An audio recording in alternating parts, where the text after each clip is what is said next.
going on, everybody? Welcome in to the North End Podcast, episode 249. My name is Zach Graham, your host here in the North End, joined, as always, by my good buddy. He's on record as my best friend. His name is Ian Michaud, and we call him E,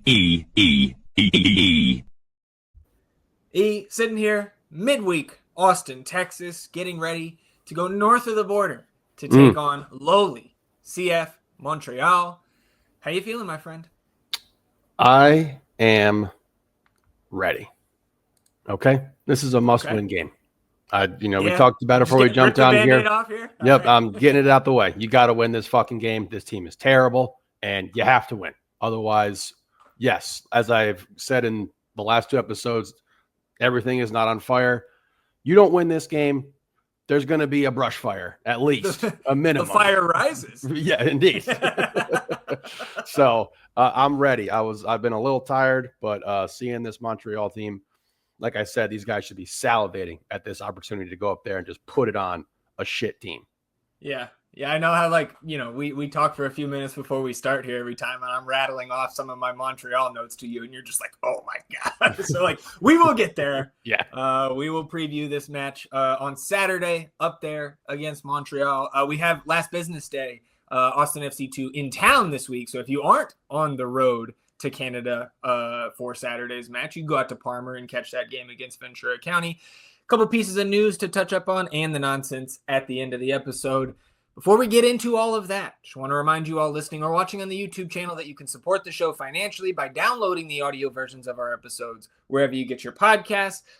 You can also support the show going forward without having to think about it again by toggling on auto downloads wherever you get your podcasts. And if you are watching on the YouTube channel, hitting the subscribe button does help us grow the show. And you can also hit the notification bell to know when a live stream pops up or a new episode goes live. And of course, here on episode 249, hit the thumbs up, like the video, help us battle the YouTube algorithm overlords by atoning for your sins.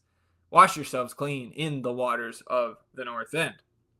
So we talked about this to close out Sunday's episode. Wanted to bring it up here at the top of episode 249. Los Verdes, the away match watch parties are getting started up again here. As school gets back into session, so do the watch parties. And with this one being, East Coast time here, kickoff of the Austin FC match on Saturday is at 6:30, meaning that the watch party will start at 5:30 this Saturday over at the Brutorium Brewery and Kitchen, 6015 Dillard Circle. Montreal against Austin, large indoor screen, right? That is very important at this time of the year. Open to all ages. You got free parking. You're going to have the axe throwing on site, and of course, the big pretzel there at the Brutorium Brewery and Kitchen. So, I know we also mentioned this last episode. Unfortunately, you and I won't be able to make this one, so we can't get our pretzel review in quite yet at the Brutorium. We will be on the road for a little fantasy football. Year 21 of the Fantasy Football League. So, little destination draft here on Saturday night. We will certainly be tuned into the game as well. Look, important to note, defending champ right here. And to be fair to you, last two defending champs on screen right now. So I'm looking forward to that. But if you are not in our Fantasy Football League, you should be checking out the watch party over at the Brutorium. Anything else for you on this, E? You ever done axe throwing? You ever done that? No. I'm not sure. I don't think it doesn't really interest me that much. I'd rather, if I'm going to throw something sharp, it's going to be a dart. True. Okay. Yes. We've scaled it down. Yeah. Fair, balanced, logical. Okay.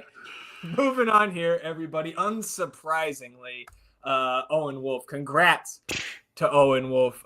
Team of the match day here across MLS. And he's on the bench this time. And fellas, or league. That's a starting team of the match day performance in my book, man, with the dunk on Shaq Moore, the moves that he put on Farrington and Kappas and Kamungo down the right side there.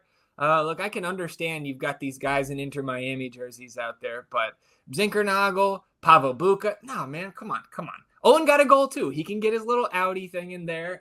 So that is my gripe this week, Ian. I also double accolades here for the young man on match day 29. Owen Wolff named one of the 3 young players of the match day here in Major League Soccer. I don't think this is something I knew existed as a weekly award, but we'll take it. It was Owen, then Toklomati from Charlotte, who has been on fire of late, and then Kevin Kelsey with kind of an under-the-radar brace against his old team, that double revenge match out there, Cincy and Portland on Saturday night. So congrats to Owen.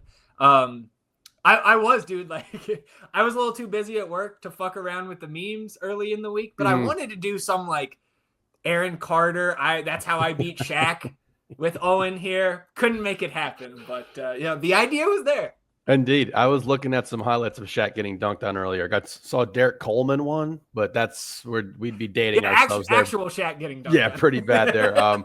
Yeah, I didn't know this existed either. Also, wouldn't he have gotten this award when he's been, because this is his 5th time I'm pretty sure this is his 5th time this season on Team of the Match. Right. It's definitely multiple times, right? And he's definitely had performances where he was probably one of the 3 best young players in the league, but I don't know, man. Whatever. It's well deserved. Absolutely. Hopefully Owen can keep up that similar type of form here, because we need it wherever we can get it, man. Before we start previewing this Montreal match, it's that time of the year, man.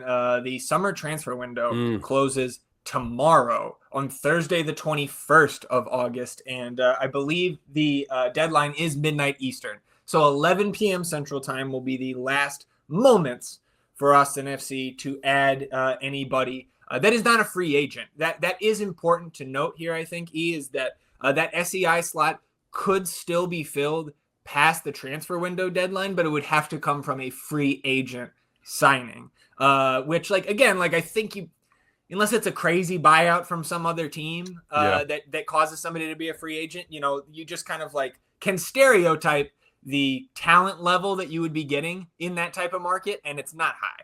No, that would be pretty disappointing, honestly, if that was the case there. I know you want to go through some of the past deadline day decisions here to give a little context, but again, I haven't felt great about this coming through here. And obviously the time is running out and everything. And we got to talk about Boloko, what's going on there.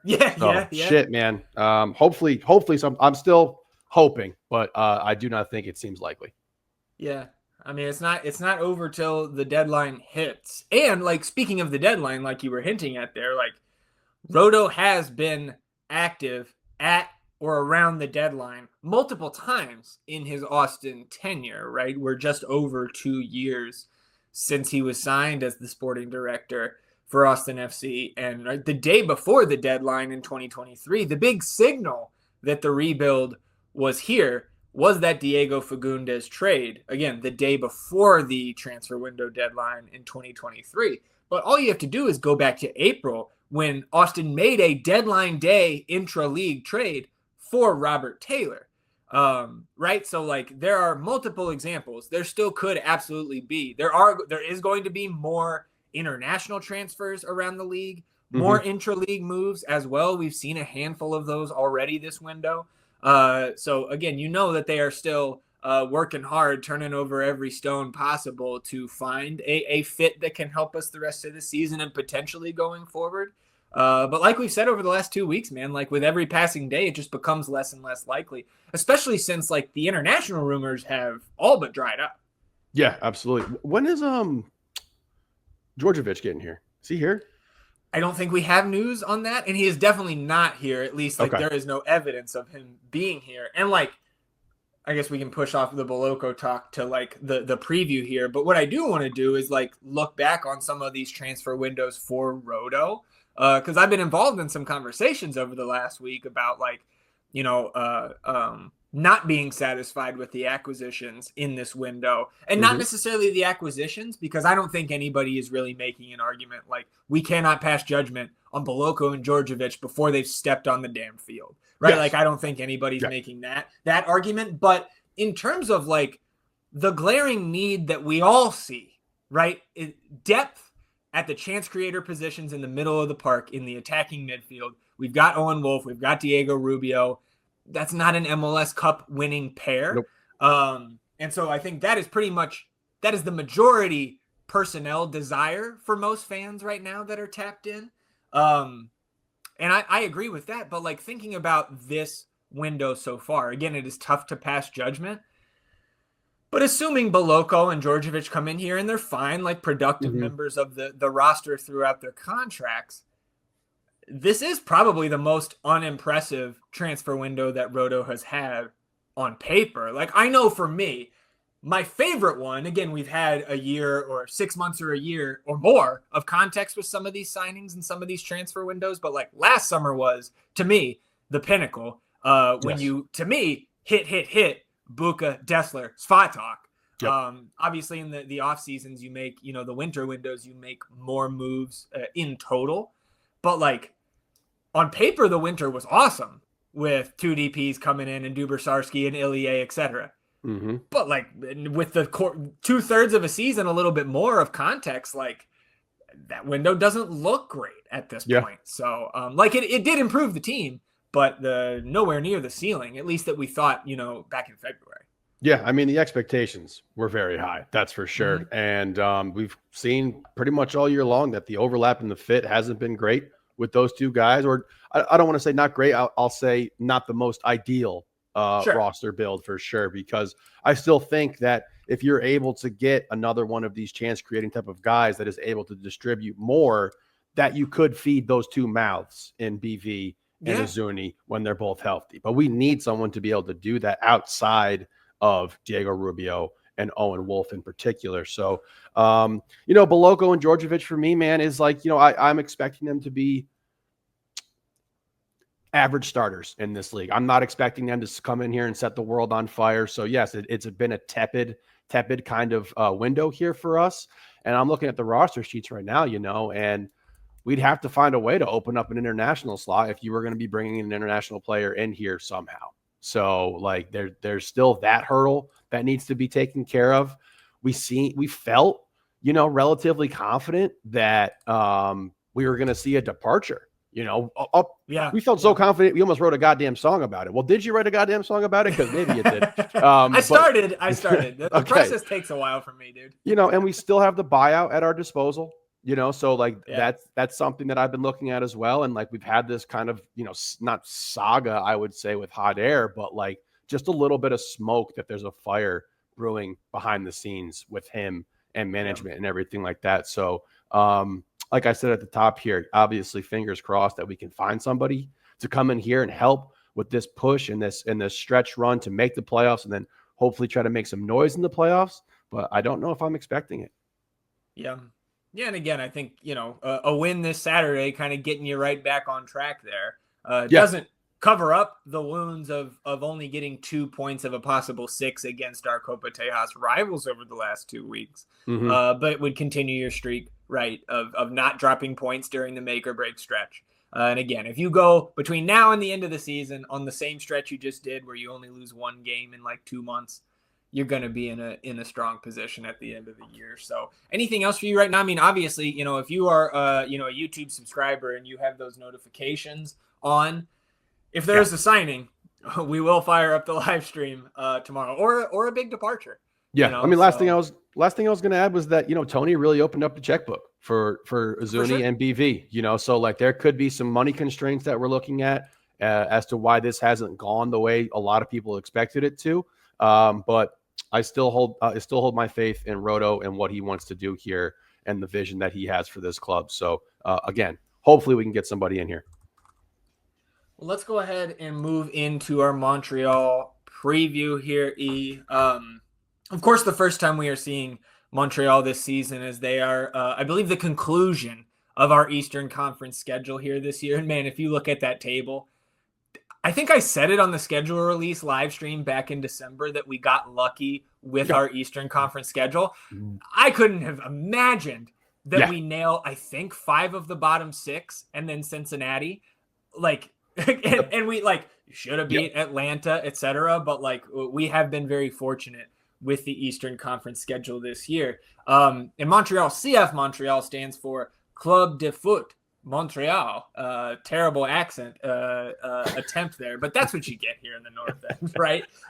Originally, they were the Montreal Impact, right? And that's how we knew them when Austin was coming into the league, founded in 1992. They did join MLS in the 2012 season. They were the league's 19th franchise and third Canadian club, coming in behind Toronto and Vancouver. The Impact were the first ever Canadian club and the second MLS club to advance to the CONCACAF Champions League final. That was in 2015, but they did lose to Club America, of course, because the Sounders were the first MLS team to win a CONCACAF title. They rebranded as CF Montreal in 2021 and got a new club crest, slightly altered their colors, a little bit less gray, I think, in that logo now compared to the Impact of old. But dude, this is just like, for lack of a better term, and joking around a little bit, but not that much, this is a poverty club, dude. Yeah. Because, and like, this is the number one stat that stands out to me. If you want to know about misery as a fan, go ask a fan of this team. Yeah. They have spent $0 on designated player transfer fees over the last 11 years. And we spent 30 in the last year. It's mind-boggling. I said not $30, $30 million. Yeah. It's mind-boggling. You know what I mean? And we were looking at the history of this team going back, and the success that they had with Wilfred Nancy at the helm there, and just a testament to how great of a coach he is, because as you mentioned, this team is just devoid of talent and have been for fucking years. And obviously we're not the, cream of the crop, upper echelon clubs in this league right now. But Jesus, there's definitely levels to this. And this team is way down there in the basement. Yeah, man. I mean, we can talk about what they're doing this season, but as you can imagine, since 2014, there hasn't been a ton of success, right? And that was right on the edge of that CONCACAF final appearance. They have not been in the top half of the Supporters Shield standings since 2016. And that was 11th and 5th in the East. So again, this is a team that has not had over a decade. Yeah. Zero success outside of the 1 year with Wilfred Nancy right in 2022, where they finished third in the Shield standing, second in the East on 65 points, right? So I think just above Austin in that Shield race. I think we were fourth, maybe fifth when we were the second seed. That was a very strong top of the Eastern Conference that year. And maybe the reason why they have so little direction is that this just you want to talk about nepotism. So it's the Saputo family that owns, I believe, the club. They definitely, the stadium they play in is Stade Saputo. So it's named after the family that runs the team. And this is a club statement issued last week.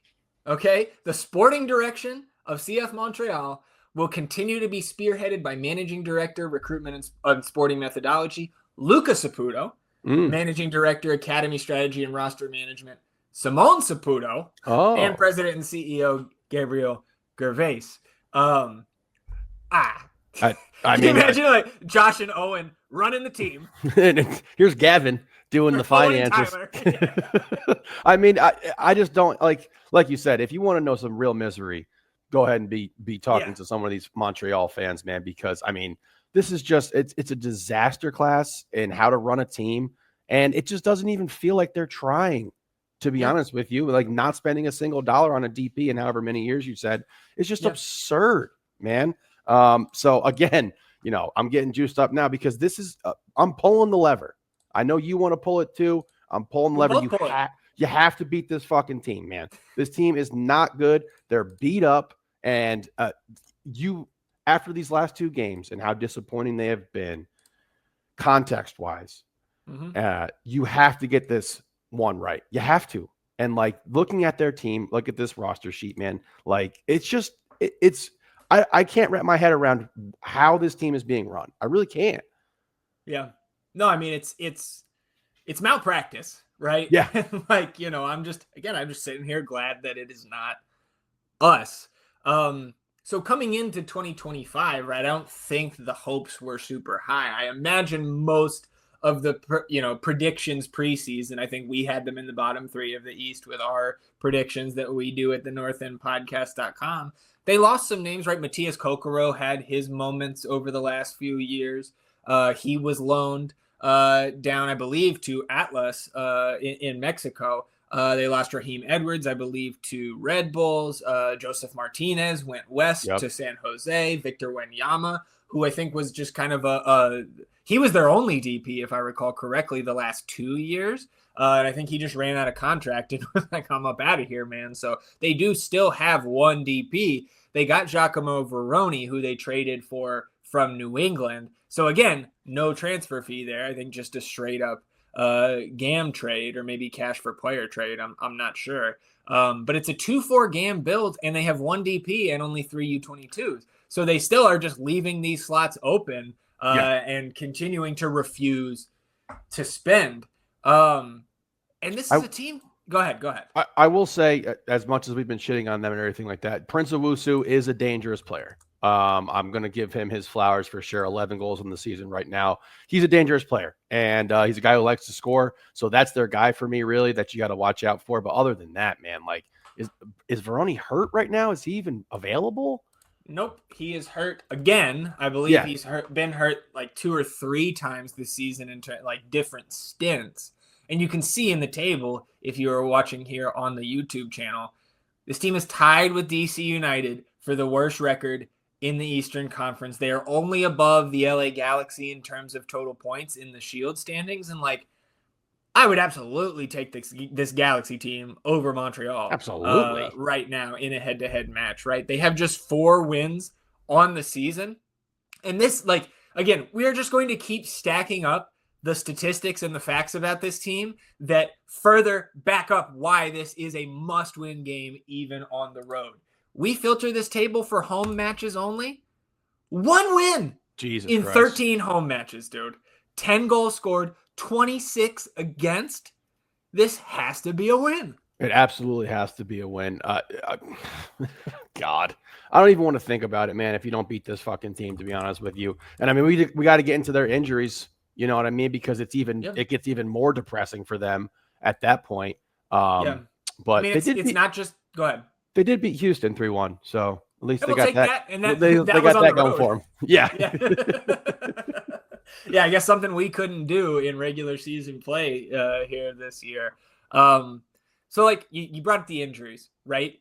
It's not just Vrioni, their lone DP up top, who I think they want to play alongside Prince Owusu because, like, he's really the only player of note here, at least with the counting stats. You mentioned 11 goals, 4 assists in his 25 starts. Like, to highlight the goal-scoring prowess of a guy like Vrioni, like, I still believed in him even after his down years with the Revs, coming over to the Revs from Juventus. He's got 3 goals for Montreal in just 394 minutes, right? So he's he took on the mantle in the few minutes that he's been out there for Montreal this year. And I think potentially a bigger absence for them is their team captain, Samuel Piette, who is not expected to be ready for this match. So you're missing those 2 guys. And Montreal has been active in the transfer window, and like in the way you would expect this club to be operating after we just described their history over the last decade. Caden Clark has been a mainstay in their midfield through this latter part of the season. Sold him to DC United. Joel Waterman has started more than half of their games at center back this year. He started 17 of their 27 matches. They don't have anybody who started more than 25 games. That is Owusu and the fullback Luca Petrasso. But dude, like, Waterman sold to Chicago. Like, they've got these big injuries. Vrioni up top, Piette in the midfield. You sell another one of your consistent starting midfielders, it just, at least in terms of getting starts and appearances, right? In Caden Clark, who has appeared in 26 of 27 matches for this team and started 17 of them. And then you sell Waterman. You don't have Piette. I mean, this is a team that sucks, straight up sucks. And you just took away some of their better players here this weekend. Now, they did come to an agreement with FC Porto for the loan of 24-year-old Spanish attacker Ivan Jaime, but he ain't going to be here. Nope. So, like, that's not something that is our problem right now. Again, this is just a team that you have to beat handily. And again, I don't care how we get it done. Bring us back to 3 points, but I would love the context of actually watching these 90 minutes to be more on the dominant side than anything. Totally agree. And, I'll jump back to the Houston and Dallas game as well, because you did outplay those teams for the majority of both of those games, for sure. But this is an even lesser opponent. I'm glad you brought up Piet. Definitely the emotional, vocal leader of that team. And looks like a rugby player, right? He's a different looking breed out there for sure. And when you have a guy like that on a team like this, which is now really employing a lot of younger players, are devoid of talent, you need that kind of emotional engine, and he is definitely that. So that's a big loss. I know he really doesn't show up on any sort of counting stats anywhere for anything. He doesn't do a lot of things particularly well. Solid defender, definitely a guy who will put you on your butt as well. But the emotional and leadership standpoint that he brings to this team is going to be missed now. And Prince Owusu's been having fun out there.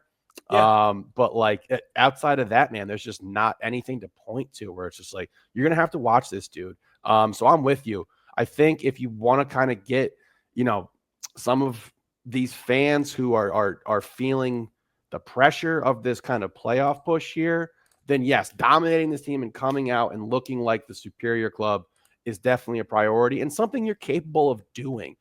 You should be pissed off right now. If I'm an Austin player, I'm fucking mad at what has happened these last 2 games, and I'm looking to take it out on somebody. And this is the perfect punching bag to do it against. So I'm super ready for this. I hope these guys are up for it. And, I guess we can get into some of their team stats as well. Giving up nearly 2 goals a game, 47% possession. They don't like to have the ball. It's just a bad situation. Pretty sure they've created the least amount of big chances in the league, or at least they're second to last there. This is just a team that has not found any sort of identity for a long time. God.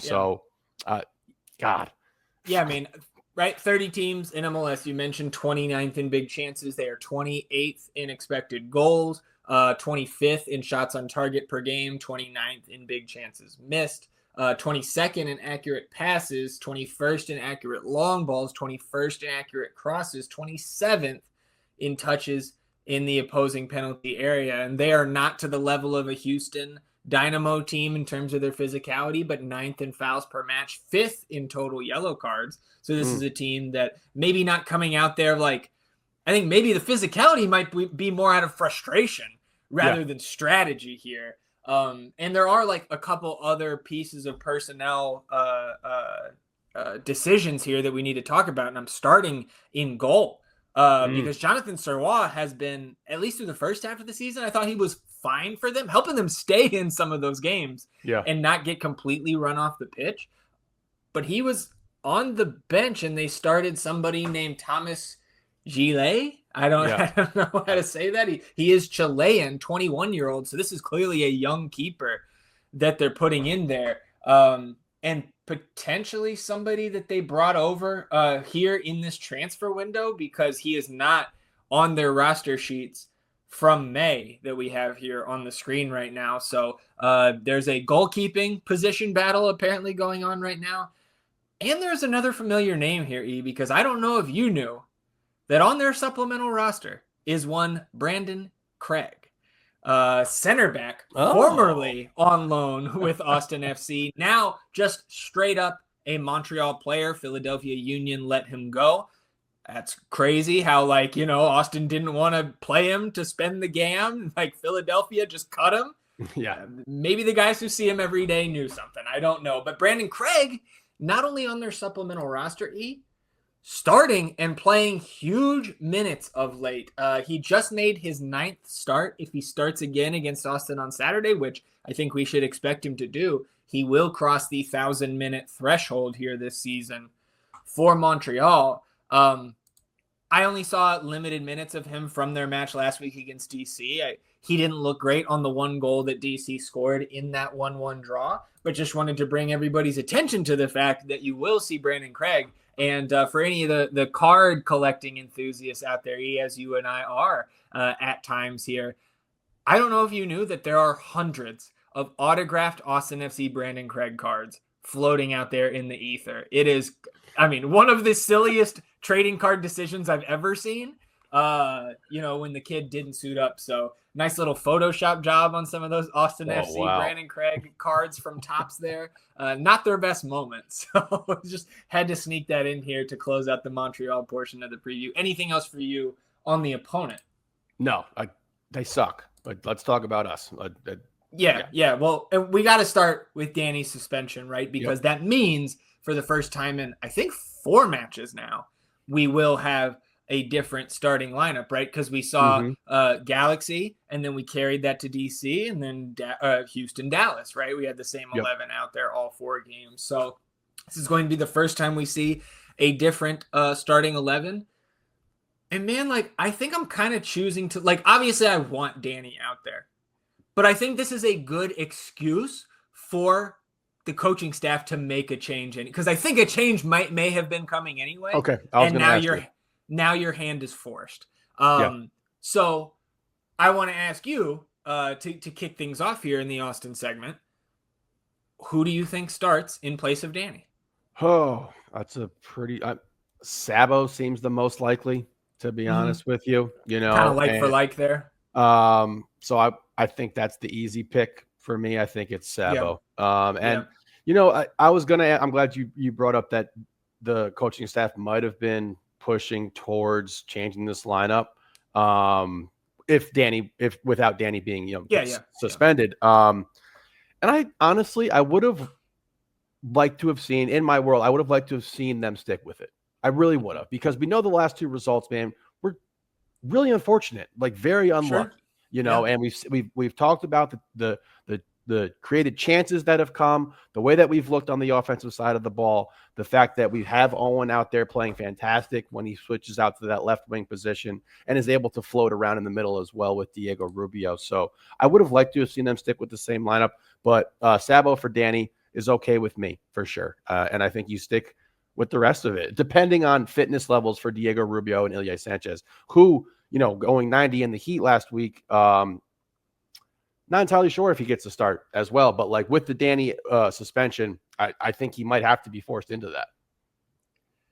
Yeah, and so the other thing that was kind of rumbling around in my noggin was, what if you make the change at left wing and Diego Rubio goes to the bench?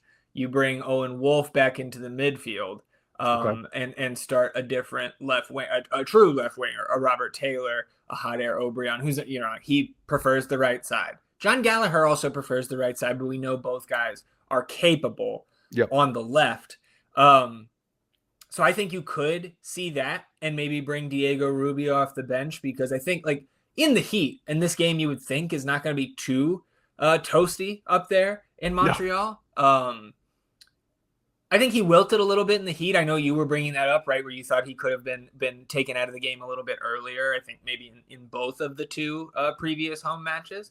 But bringing him with fresh legs for 25, 30 minutes at the end of the game, if you need to generate more goal-scoring chances, maybe that is a better way to attack this here.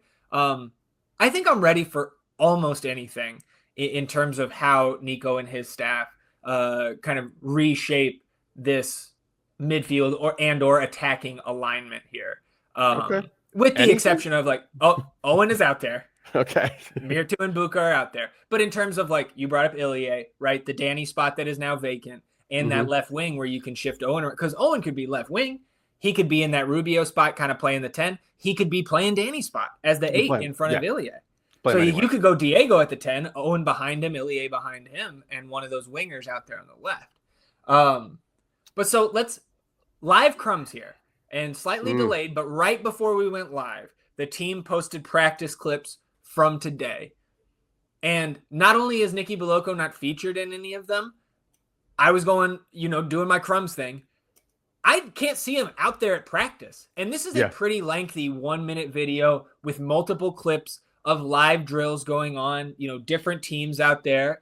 There was one kind of far away angle, like on the other end of the pitch, where I was trying to determine if one of the guys in gray was either Hot Air O'Brien or Nicky Belloco. And then Zan Kolmanich came up and stood next to him.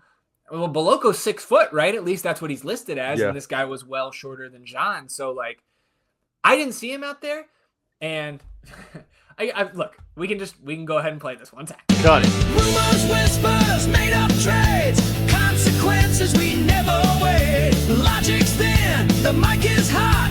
Let's pretend this means a lot. Taking shots from way downtown, hoping no one writes it down. Hot takes flying without hesitation. It's time for some reckless speculation.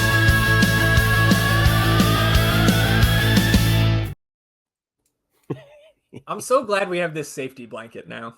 It's great, man. It makes us no legal action can be taken against us. None. That is for sure. None whatsoever. There's nothing. We're untouchable with this. Yeah, and if we get it right, then we're right. That's right. We're geniuses. So here's the hot take. I don't know how hot it is, man. I think Nicky Bolocco is injured. Or maybe like some personal stuff going on, but he's not at practice today. Again, just from the clips that they showed us, and we know that the media team has, they know that there are people combing through for the crumbs. But like, we've seen clips of him in training in past weeks. We know from what Coach Nico said, he played 60 minutes against Charleston in the friendly the 6 days before Houston came to town. Yep. We were surprised that he didn't show up on either of the rosters for the last 2 match days. And now he doesn't show up in this video. He's not doing the live drills with the guys from what we can tell. I don't know, man. I think there's more to it than he's just not acclimating to the heat. And I hope I'm wrong. I hope we see him on the bench on Saturday. But like again, reading into the crumbs here today, maybe recklessly, maybe not. I don't think he's there on Saturday. I think that with all the context provided and what you've gone through here, the fact that he played 60 in that exhibition matchup and not being in this video, not seeing him on the last 2 teams, it makes a little sense that he could have picked up a knock. And that was the thing that we wanted to avoid in that scrimmage game was nobody get hurt, So like if that comes out, I'd be more happy about that, honestly, than if it's something's really fucking wrong right now. Well, and again, that it could be nothing. He could be having trouble acclimating because if you think back to Alexander Svatok, he was signed, announced late July, and I think he got here in late July, but he didn't appear for the team until September 18th. Yeah. So it could be an acclimation thing. But again, I just would have thought we would have seen him in the live drills today, where you can see almost every other player either in the action or standing off to the side. And like, if he picked up a knock, he is an active player for the first team. So you would think he'd be on the injury report if he was actually sitting out for injury. But it could be gamesmanship. It could be, who knows. But that's where my reckless speculation is at today. It's good speculation in my opinion, for sure. Man, and this would have been a good opportunity for him to get some time, right? You know what I mean? It's not gonna be. It's like you said. It's not gonna be hot up there. The opportunity has presented itself with Pep being suspended and everything. And Ilya and Diego probably needing some rotation. We can't run these guys to the ground. You can have some low impact minutes. If you go up there, no Montreal impact pun intended, but like you could have some low consequence minutes. If the starters take care of business, say you get up 2-0, 15 minutes for Bolocco to see out the game would be perfect to introduce him to MLS play. But I just don't think we're going to get it. I'm with you there. I do not think we're going to get a sight of him either. So it's a bummer, man. But like, again, got to handle your business versus this fucking team. If I got to see some Dubrsarski, I got to see some Dubrsarski, I'm fine with Nico being totally fine with him being out there. So we got options, man. But yeah, I think I liked your Robbie Taylor take a little bit here. And I know that our boy Nawire is definitely in the Robbie Taylor's in the doghouse camp with Nico and everything. And I don't necessarily disagree with him. I think there could be some truth to that. And this would be an opportunity to get Robbie in there, shake this lineup a little bit, because like I said, I really don't want to run Ilya into the ground here. And this is a team that you should beat without Pep, without Ilya, without Diego, without Nicky Bolocco. You should beat this team without all of those guys being available. Absolutely. Yeah. So, like, there's no excuse in this matchup to not beat this fucking team. None. Well, and checking in on the playoff picture, of course, a draw against Dallas did not help your chances. It didn't hurt them too much either, though, considering the games in hand that we have on the rest of the conference. Still an 82% chance Per the playoffstatus.com model, 82% chance that you are playing some form of postseason soccer. It is down to a 54% chance that you clinch a top 7 spot. But of course, 3 points here this weekend would go a long way in making that number climb back up. So in terms of what we're looking at around the league, obviously, Austin, we need to beat Montreal. But the two other double-digit games in terms of the importance factor in the playoff status algorithm, Galaxy at the Rapids. We need the Galaxy to take care of business in that one. And then San Diego going to Portland.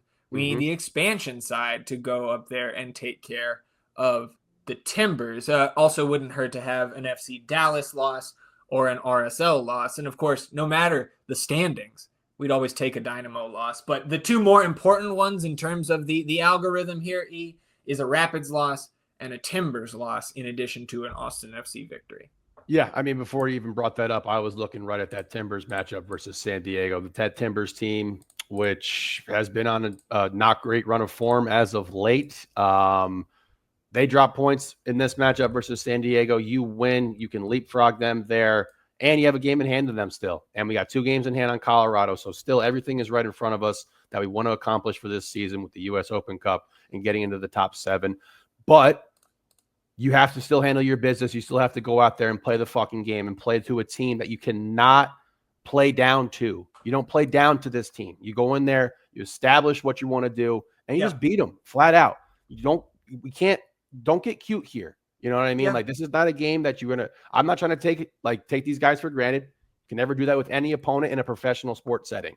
But you go out there and do your thing. This game will take care of itself. So we're still in a great spot, but I will be saying that, portions of the world could be on fire if you don't get 3 points here. I don't want to see a draw, period. And like you brought up the fouls. We looked at the possession numbers. Look at the last 2 teams that we have played in Houston and Dallas. Their styles compared to this, very similar. And like you said, teams that are, lower on the table, haven't had a lot of success this season, could be taking frustration fouls. I also think it's part of the game when you're not that talented of a team. You're going to try to muck the game up. You're trying to make it segmented where teams got to reset and not get into the flow of the game and everything and be physical with the more talented players. So they're going to do that to us. And they're going to give us the ball this game. Like, this is what it's going to look like again versus this team. So you've seen this twice in a row now with Houston and Dallas. You should have a recipe to go ahead and handle your business here. Finish your chances, and we'll be good. Yeah. And again, like, no matter the result, everything is not on fire because all the goals will still be in front of you. But it will be totally fair for any Austin FC fan that has been a fan of this team for almost any length of time past this season. Yeah. September comes around, we shit the fucking bed. Yep. Every year. Even Every the year year where we finished second, we had the downturn towards the end of the year. So like this is a very important match here. Because of everything we just described. So it's really just one thing left to do. How much is Austin FC winning by on Saturday? I think you get right, and I think you beat this team 3-0. I really do. You should. Yeah, I've got a 2-0 as well. I wouldn't be surprised with a 2-1, but again, like, I would be surprised, and some people might say that's silly to be surprised at Austin FC, bungling something on the road late in the season, but I would be surprised if we drew or lost this match, man. You should have all the reason in the world to want to bounce back from dropping those points at home over the last 2 weeks. And you have the perfect trash team across from you to go do it. So a 3-0 for a 2-0 for me. We don't care how you get it done, boys. Just bring us home the 3 points. Come on down to Farmer Field where the champions play. Get ready for the game. It's last business day.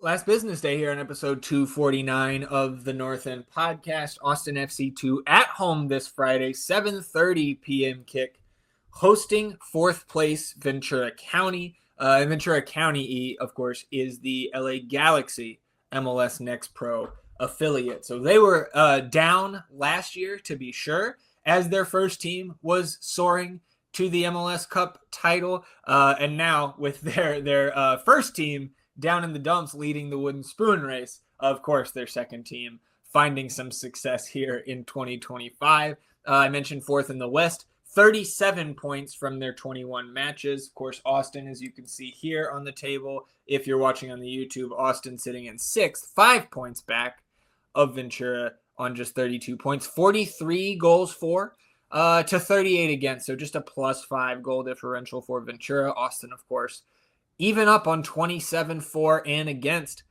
Ventura has been a little bit down of late. Like, they were hovering in the top 2 or 3 for the majority of this season, but they have just one outright win since June 15th. So over their last 7 league matches. And I did want to draw your attention to the August 1st road victory over Tacoma Defiance in regulation. So we don't go to overtime, I guess. So of course it's in regulation, but 6-4. And then they followed it up with a 4-1. Yeah, and that was against the Town too, right? So they've been playing some of the tougher teams. Although I did not notice that Tacoma has been struggling so much of late. Holy shit, man! Tacoma first, like, you're watching me learn about Next Pro in real time here. Tacoma leads the West, tied with first place St. Louis City with 50 goals scored. They've conceded 51. Whew. I want to go. Let's put when's Tacoma on the schedule, dude. We can get off the schneid here. Damn, they Coming got back to go ahead. 2 games giving up 6 goals in this 5-game stretch. Holy shit. Yeah. Who else did they give up? Who else did they give up 6 goals to? Rapids.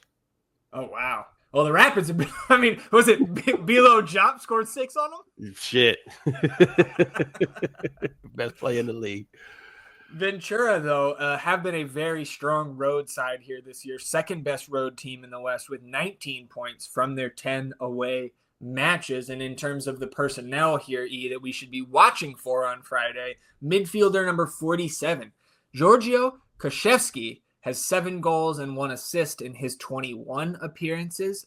Familiar name, Luis Muller, right? Went cross town from LAFC supplemental last year to Ventura County this year. Forward Luis Muller, number 78, 7 goals, 3 assists in just 14 appearances and 12 starts. So Muller, probably the best player in terms of the counting stats here for Ventura in 2025. Then you've got a pair of homegrowns who are on the first team supplemental for the Galaxy. Number 26, Harbor Miller, I believe a fullback there with the first team as a homegrown, 5 goals, 3 assists in his 16 Next Pro appearances this season. And then number 24, Ruben Ramos Jr., the forward, 4 goals, 2 assists in just 11 appearances. So this is a team, as you can see with the 43 goals scored, right? A little bit of a higher caliber offense that Ventura is running out there compared to what Austin has put out there in 2025. But they will also, like most teams compared to Austin FC2, give it up a little bit sweeter to their opponents. And what is sweet for Austin FC2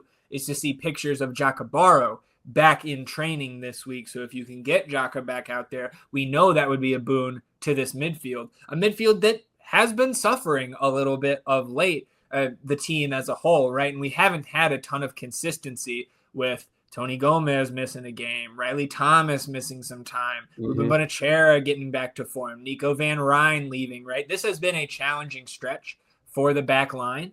And so you get a chance here at home to kind of right the ship here after the ass whooping we took last Friday night out there in Colorado. One thing I did not mention on Sunday's recap, we did see the Bachuan Araja debut late in that Rapids 2 match. So the fullback now an option for the second team after making his debut. So again, this is going to be a tough match. I mentioned and kind of tried to point out how much the second team has struggled against the top half teams of late in the Western Conference. So I'm not super confident coming into this one, given the recent form against these more talented Next Pro sides. But unless you have anything else to add, we can go into score predictions. Anything for you on this match? I'll just want to pick your brain a little bit. Do you foresee, if we have no Boloko, any sort of call up from this Austin FC 2 team? That's a great point, man. We should have brought that up. I should have brought that up in the first team section. Yeah, I mean, The easy ones, I think, are the homegrowns, right? You get Irvin up there on a short-term call because it is a midfield need with no Danny. Could be Micah. You just bring the first teamer along, but he hasn't started in like over a month. So like, I don't know if they're really that high on Micah at this point to reward him with a first team trip. And you don't have to use an international, there's no hurdles to bringing up one of the international second team players on one of those short-term call-ups. So, like, does Jorge Alistue get rewarded with a trip to Montreal? And you talk about chance creator, right? I would be surprised if he saw the pitch for the first team in that situation. But, like, I wouldn't be shocked if they try to bring somebody up and it ends up being Jorge, which would really hurt the second team's chances, I think, on Friday. But I think that's a great shout by you. If there is no Boloko, you're either leaving a bench spot open, right, or you bring one of these guys. And I would hate to see us leave a bench spot open. I really would. You know what I mean? Just not only from the standpoint of just having that free spot and not utilizing it, but again, if you handle your business versus this Montreal team, and I said I don't want to get too cute versus them and everything like that, and sorry to be jumping back here, but like, this is your chance for some of these guys, like you mentioned, where it was like if we could have got 15 minutes out of Boloko, you could potentially get 15 minutes of Irvin Torres or Micah Burton or Jorge Alistue and feel good about it. So and I'm not promising that, I'm not guaranteeing it or anything like that. I might have to play the reckless speculation song again, just to cover ourselves legally. But if there was ever an opportunity to go ahead and do it, it would be in this Montreal matchup here with the potential absence of Boloko and the Pep suspension, opening up some spots in the midfield for those guys. So I'm ready for score predictions. I'll give it to you. I'll let you have the floor. Oh, well, thank you, sir. Unfortunately, this is a spot where I don't have a great score prediction for us here. I do think Ventura is going to get one past our back line, just given how we've been susceptible to multiple goals being put on our head by these top teams in the West. But I will say 2-2 draw in a PK shootout win here. So put a little positive spin on the end, but you never like to predict anything but a win at home. But I need to see it against a good team from these guys before I jump back on fully onto the bandwagon, predicting home wins game in and game out. Yeah, I am not confident in this matchup. I think this Ventura team is good, as you mentioned, talking about with the Galaxy struggling, being able to have some guys playing down at the level who are probably better than next pro level players has me concerned. So I'm going to say you play them tough, but you end up dropping this game 2-1. And, you're going to have to get right. There's still time in this season, despite potentially losing this game. But there's still time for sure. So we'll see. I just don't feel great about it. And I do think that there is an opportunity for one of these important Austin FC 2 players to go ahead and be on the first team roster and flying up to Canada. Sure. Yeah. Well, again, even if you drop this one, there's plenty of time left in the season. You have done the tough work over the summer months to put yourself in a position, with a little bit of buffer. It's not much, but we got a 2-2 draw for me with a PK shootout win, 2-1 loss for E. And we don't care how you get it done, boys. Bring us the 3 points at home on Friday night here, E. And we'll close out with the nonsense here on episode 249. Hi, man. I wasn't feeling great about the best ball. We do drop 16 points at the top to We Are Austin. So Hernan and the boys, 32 points clear of the field now as we head into the transfer window draft here late in the week. So there will be some changes here coming into this weekend's match day. We keep second place by the skin of our teeth here. Soccer-wise, 50 points on the week. They are now just a point behind us. Verde all day, 37 points. So Phil in fourth, 20 points behind third place. So again, this is still very much a 4-team race. Moon Tower dropped points last on the week. Hey, shout out to the Verdes Pennant. They heard us talking shit on the last episode. We're going to continue to do that, but it's a nice win for you boys. There we go. If they get at least 30 this weekend, then they'll pass the 1,000-point mark. So we want to see that. Come on, boys. Absolutely. And Podcast P called me Unk the other day, and I don't know if I'm ever going to forgive him for that. So fuck your team. I hate you. No, I'm happy to see that. Yo, and congrats to our boy Podcast P, aka Pagacha P, aka now Profe PE, because Paul getting the new gig, going to be teaching the youths here this year. Congrats to the boy. Absolutely. And then quick picks recap here.